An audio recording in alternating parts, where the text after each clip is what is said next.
Over the last few years, there's been a notable shift in the graphics card landscape, moving away from the times when cards consistently carried price tags well above MSRP and scalping reached unprecedented levels. One card that stood out to me amid this transition is the AMD Radeon RX 6650 XT, essentially a factory overclocked iteration of the RX 6600 XT that was released the year prior. This card is extra special to me as it was a vital component in my personal gaming rig for a while. In 2022, as I set out on a quest for a GPU capable of handling any game at 1080p, NVIDIA's RTX 3050, 3060, and 3060 Ti were on my radar. However, even the entry-level 3050 was demanding prices well above $300 US most of the time. Exploring AMD's offerings in a similar performance tier revealed surprisingly affordable prices for the mid-range RDNA 2 cards compared to their competitors. Ultimately, I chose the RX 6650 XT, securing it for $280, while at that time, the slightly superior 3060 Ti commanded $450 or more, and the slightly inferior 3060 hovered around $400. Suffice it to say, I was pleased with my purchase. Although I've since upgraded to a 3070 Ti, the 6650 still symbolizes genuine price to performance excellence for a primary 1080p gaming GPU.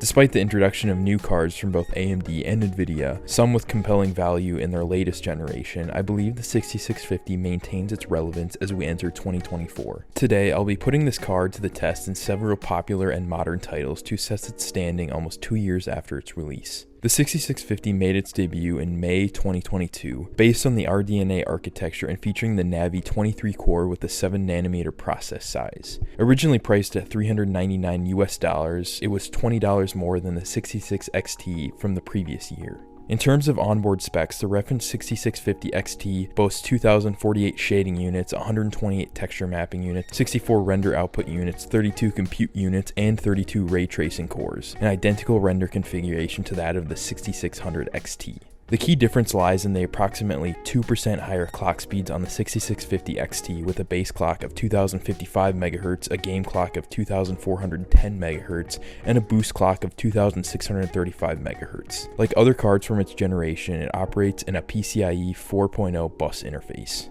Regarding memory, the 6650 XT comes equipped with the same 8GB of GDDR6 VRAM on a 128-bit bus. However, it stands out with a faster memory frequency of 2190 MHz compared to the 6600 XT's 2000 MHz memory clock. Powering the 6650 XT requires a recommended power supply of at least 450 watts, given its 126 watt TDP. The models I'm familiar use a standard 8-pin connector for power. As of now, the production of the 6650 XT is still ongoing, and you can still buy the card new for as little as $250 on sites like Amazon. On the used market, you might not find many deals, but it's worth checking as I've seen local listings for around $200 from time to time.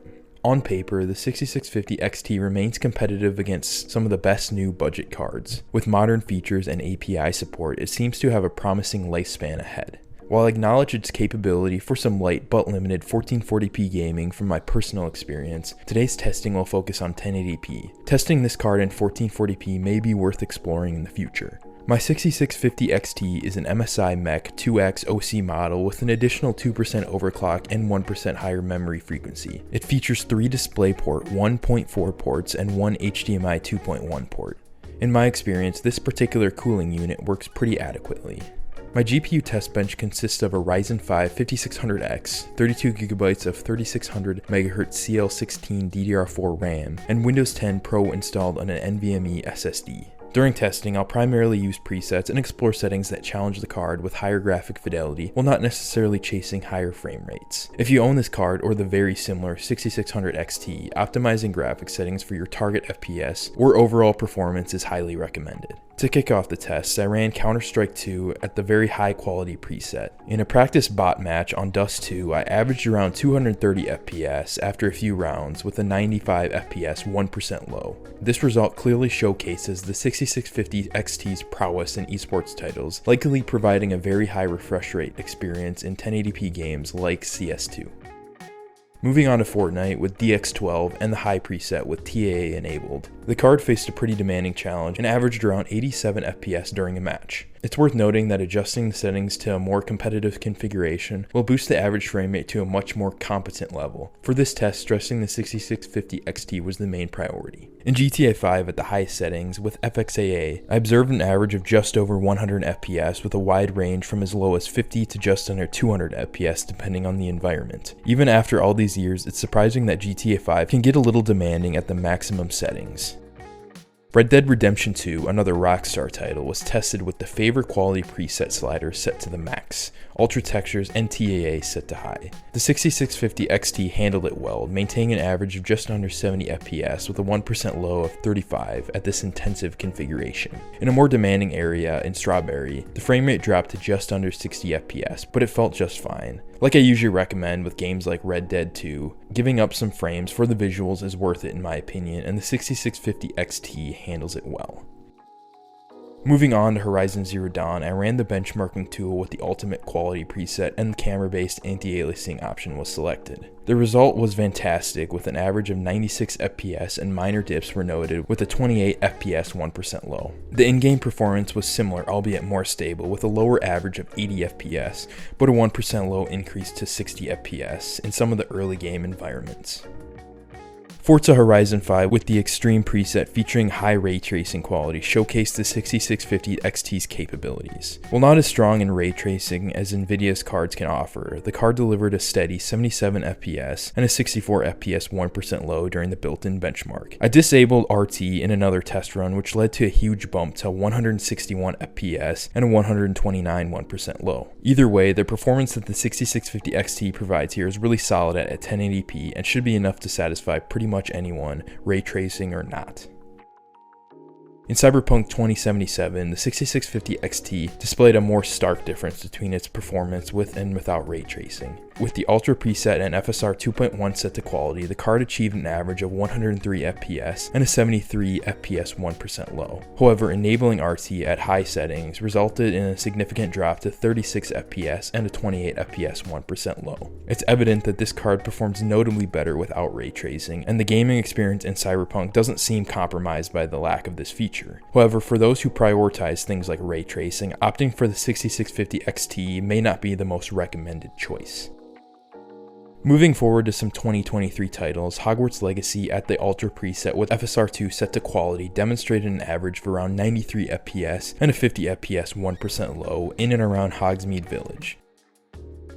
Performance remained consistent in the castle with a few instances of minor screen tearing. Notably, this title highlighted the need for more than 16GB of system RAM at 1080p and these settings, making a 32GB kit of RAM highly recommended for gaming in 2024.